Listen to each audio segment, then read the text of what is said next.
Halo, kembali lagi dengan saya Dr. Mirza. Oke, hari ini aku akan ngasih tahu tentang penyakit yang berhubungan dengan ibu menyusui, ya, yang bikin payudara itu bengkak.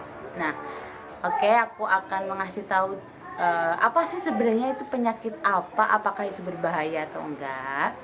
Jadi ada istilah namanya mastitis ya.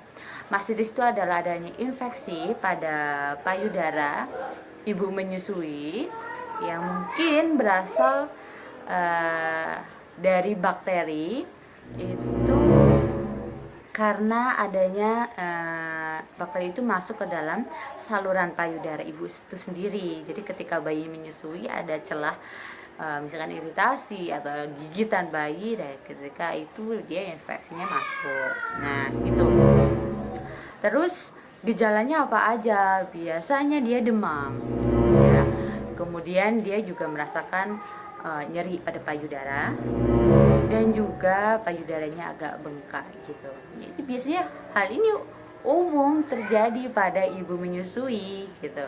Nah, sekarang saya akan ngasih tahu caranya 7 tips ya, 7 tips supaya dalam kalian misalkan terkena itu penyakit adanya pembengkakan atau infeksi pada payudara, kalian bisa mengatasi sendiri ya. Yang pertama, kalian tetap memberikan ASI kepada bayi itu sendiri.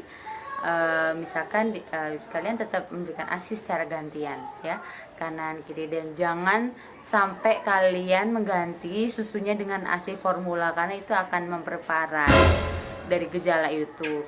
Nah, terusan ketika sudah diberikan ASI atau misalkan kalian sudah nggak menyusui lagi tapi malah tiba-tiba bengkak, kalian tetap mengeluarkan ASI itu sendiri dengan cara pumping ya, dengan dipumping supaya dia air susunya tidak terbendung di dalam gitu. Kemudian lakukan kompres dengan menggunakan air hangat ya, lakukan kompres dengan menggunakan air hangat. Kemudian kalian juga memberikan bra atau branya ini yang longgar, yang nyaman gitu, jangan yang terlalu kencang. Terus jangan lupa kalian juga pijat payudara kalian supaya membuat rileks ya payudara, tapi pijat sendiri ya dengan cara sirkuler gitu kan, dari sentral kemudian sampai ke dari tengah ya sampai ke bagian pinggir gitu. Jadi lakukan pijat sendiri. Dan yang keenam adalah kalian ibu-ibu yang merasa sakit tuh harus mengkonsumsi makanan yang bergizi gitu, walaupun ngerasa badannya nggak enak, kemudian panas, kalian harus tetap gimana caranya kebutuhan makanan atau gizi kalian itu tercukupi gitu. Terus jangan lupa minta saran ke dokter kalau misalkan gejalanya tidak membaik, supaya gimana mengurangi rasa nyerinya atau badannya panas sehingga bahkan antibiotik. Tetapi ingat, karena kalian sedang menyusui, jadi jangan lupa sebelum kalian mendapatkan obat, konsultasi dulu kepada dokter. Nah, itu aja sih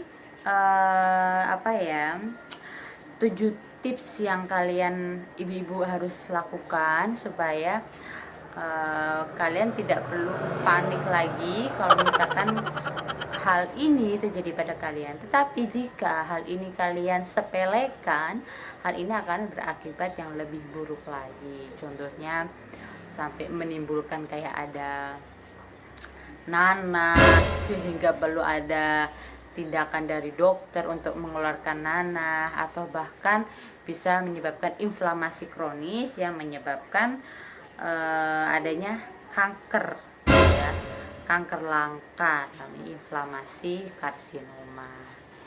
Gitu aja sih, semoga informasi ini berguna sekali buat kalian para ibu-ibu menyusui yang ada di Indonesia.